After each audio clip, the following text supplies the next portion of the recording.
Jangankan kita, Ya, Tuhan habis. aja difitnah. Ya, 2 menit habis. Nggak mau. Maaf. Kalau nggak udah, untuk- kok ini nggak nurut banget dah. Ya, Udah, Bang, lu kita. ini sudah ada disepakati. biarin karena belum Nggak selesai. bisa. Maaf, harus objektif. Ya Bang. sudahlah, nggak mau deh. Logis. Logis kan ada Ya, makanya dengerin sebentar. Apa urusan menit 2 menit 2 menit? sudah dikasih 2 menit, Bang. Iya, tunggu belum selesai. Oke, Nggak baik. apa-apa kok ini. Mohon maaf ya. Norak juga lagi lu. ya. Payah gua. Oke, silakan. Jangan tuh jadi goblok begitu. Kita sudah Udah punya deh, diam kesepakatan udah di deh. awal. Udahlah. Memang Bapak begitu, Prof. Kan logis itu juga kita sudah Iya, oleh karena itu waktu belum selesai. waktu sudah diberikan tadi. Iya, belum selesai. Iya, sekarang Prof, tapi waktu yang diatur sudah, Prof. masa Gini ribut aja, gara-gara gini waktu. aja. Bagus Lanjut. MIM dong ngasih kesempatan. Lanjut sedikit, enggak apa-apa, silakan. Ya. Udah. Saya juga mengucapkan banyak terima kasih kepada narasumber Bapak Prof. Eki dan juga Ustadz Nababan dan juga rekan saya Bapak Muri dan juga terlebih moderator Bang Virus gitu ya. Terima kasih banyak dan juga peserta di tempat ini. Tentu dalam dialog kita ini memang mengangkat tema yang jelas itu tauhid dan Tritunggal, dan saya dalam hal ini kembali ingin menegaskan dalam statement positif saya bahwa dalam kekristenan tidak mengajarkan bahwa ada 3 Allah, tapi 1 Allah di dalam 3 pribadi. Mengapa hal ini diperlukan? Dalam konteks jelas dalam iman kami, dalam konteks bagaimana mengasihi dunia untuk menyelamatkan manusia yang berdosa. Dan oleh karena itulah mengapa hal ini menjadi penting di dalam iman kami, karena memang ini menjadi sebuah kebutuhan mutlak yang bisa tidak ditolak oleh dunia dan manusia yang telah jatuh ke dalam dosa. Oleh karena itu, dalam hal ini tentu di dalam kekristenan juga menerima berbagai macam masukan-masukan ataupun dalam berbagai macam dialog ini, hal-hal yang dapat membuat saya sendiri sebagai orang Kristen harus juga semakin memahami tentang bagaimana iman dari saudara saya yang lain, dan itulah wujud saya harus menghargai mereka. Dan silahkan, karena itu memang juga iman dari kita yang memang dalam posisi yang berbeda, itu hal yang biasa. Tetapi yang perlu saya tegaskan dalam bagian ini, maka kiranya kita percaya sampai mengapa harus ada Allah yang menjadi manusia. Karena sekali lagi, supaya keadilan Allah dan juga kasih Allah itu tergenapi. Dan oleh karena itu, karena manusia berdosa tidak mungkin menyelamatkan manusia yang berdosa, maka perlu ada manusia yang tidak berdosa. Maka mengapa Yesus Kristus harus hadir? Karena sekali lagi dalam rangka menyelamatkan manusia. Kalau kita buat perbandingan tadi, jikalau firman bisa menjadi tulisan, mengapa kita tidak membuka pikiran bahwa firman itu menjadi daging, menjadi manusia? Apakah ini tidak logis? Apakah ini tidak ada sumber yang menjadi pembanding? Tentu ini menjadi hal yang penting untuk kita perhatikan. Dan bagian terakhir saya dalam closing statement ini, saya ingin membacakan satu bagian yang memang disampaikan oleh Lukas sebagai penulis 2 kitab, yaitu Injil Lukas dan juga Kisah Para Rasul, bahwa ketika ia meneliti dengan sungguh-sungguh tentang siapakah Yesus dan bagaimana Allah menyelamatkan manusia, maka Lukas menuliskan satu bagian di dalam Kisah Para Rasul, yaitu pasal yang ke-4 ayat yang ke-12 yang mengatakan begini: tidak ada keselamatan di dalam siapapun juga selain di dalam Dia. Sebab di bawah kolong langit ini tidak ada nama lain yang diberikan kepada manusia yang olehnya kita dapat diselamatkan. Dan itu sekali lagi dalam konteks ini menunjuk kepada Yesus Kristus. Terima kasih. Ini keren ini, closing statement yang mantap. Ya, baik. Pertama-tama dalam closing statement ini, saya ingin sedikit menanggapi seluruh perdebatan ini. Saya melihat memang ada hal-hal yang bagi saya tidak akademik ya di dalam debat ini.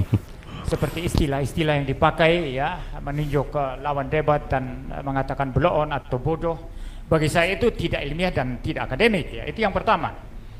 Lalu yang kedua, kalau saudara memperhatikan dengan jujur, tadi Profesor Egi mengatakan salah satunya itu jujur ya, adil jujur begitu ya. Kalau mau jujur, ini topiknya tauhid dan Tritunggal. Yang paling banyak dibahas hanya Trinitas. Saya sebetulnya sangat mengharapkan pembicara-pembicara Muslim menghadirkan konsep konsep tauhid yang dihadirkan di sini, lalu mempertanyakan pertanyaan-pertanyaan sulit kepada kami untuk kami jawab. Tapi saya tidak menemukan. Sorry, dalam debat ini saya tidak menemukan itu. Lebih banyak bertanya tentang Yesus, tentang Trinitas, yang kami jawab ulang-ulang dengan cara yang sangat tuntas, dengan cara yang sangat intelligible, tapi tetap terus ditanyakan berulang-ulang seperti itu, pertanyaan basis. Ya, itu yang kedua kesan saya. Dan yang ketiga, sekali lagi sebagaimana rekan saya tadi Pak Moses mengatakan, kami tidak percaya tiga Allah, hanya satu Allah, yang di dalam diri satu Allah itu ada tiga pribadi yang berbeda, sehingga relasi dan kasih itu menjadi sesuatu yang eksis ya. Anda tidak bisa berbicara itu dalam konsep Allah pribadi mutlak, satu pribadi mutlak sebagaimana di dalam tauhid yang Anda percaya. Dan itu tadi yang kami tanyakan mengenai tauhid, bagaimana kasih bisa ada di dalam kekekalan jika Allah hanya satu pribadi mutlak, dan ini belum terjawab sampai debat ini selesai. Walaupun Profesor Egi tadi mengatakan saya jawab tuntas, tapi saya belum mendengar jawaban untuk itu. Terakhir, mengenai Kristus. Yesus Kristus dalam kealahannya adalah Allah sepenuhnya. Dia adalah firman Allah yang kekal. Dan Allah yang kekal, firman Allah yang kekal ini datang ke dalam dunia mengambil natur manusia. Saya harus tegaskan poin ini karena ada banyak salah kaprah yang mengatakan Allah berubah menjadi manusia. Allah tidak berubah menjadi manusia. Allah adalah Allah, manusia adalah manusia. Pencipta adalah ciptaan, ciptaan adalah ciptaan. Ini hukum logika. Nah, maka Allah itu pribadi kedua, Allah Tritunggal, tidak berubah menjadi manusia, tapi mengambil, mengadopsi natur manusia, menambahkan bagi dirinya natur manusia, sehingga mempunyai dua natur. Di dalam konteks ini, kemanusiaan Yesus makan, kemanusiaan Yesus lahir, natur manusia Yesus bisa mati dibunuh di atas kayu salib, tetapi kealahannya tidak bisa dibunuh mati di atas kayu salib. Kealahannya tidak terbatas, kealahannya maha tahu. Kealahannya adalah yang menciptakan alam semesta ini, karena Allah mencipta melalui Sang Firman.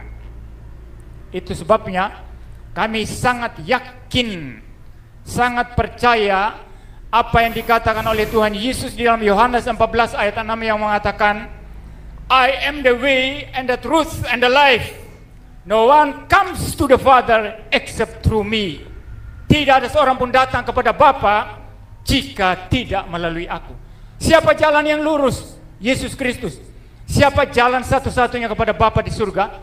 Yesus Kristus.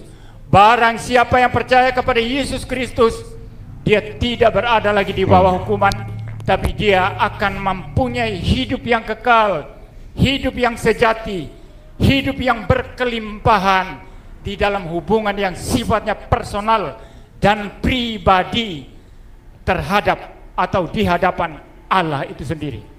Maka sebagai seorang pendeta Kristen, saya mengklaim iman Kristen yang sangat penting ini. Siapa percaya kepada Yesus Kristus pasti selamat, dan siapa yang menolak Yesus Kristus, Alkitab Kristen berkata pasti binasa. Saya bicara sampai di sini. Oke.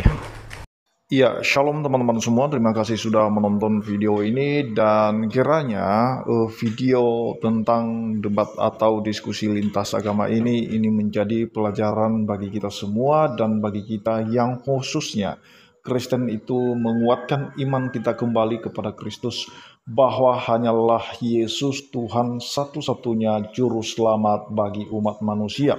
Karena kebanyakan orang yang tidak mengerti kebenaran, termasuk Egy Sujana dan Ustaz Nababan teman-temannya, yang mereka sama sekali tidak mengerti tentang kebenaran dan isi Alkitab, sehingga mereka punya asumsi, punya paham bahwa orang Kristen itu mengimani tiga Allah, padahal kita tidak pernah mengimani tiga Allah.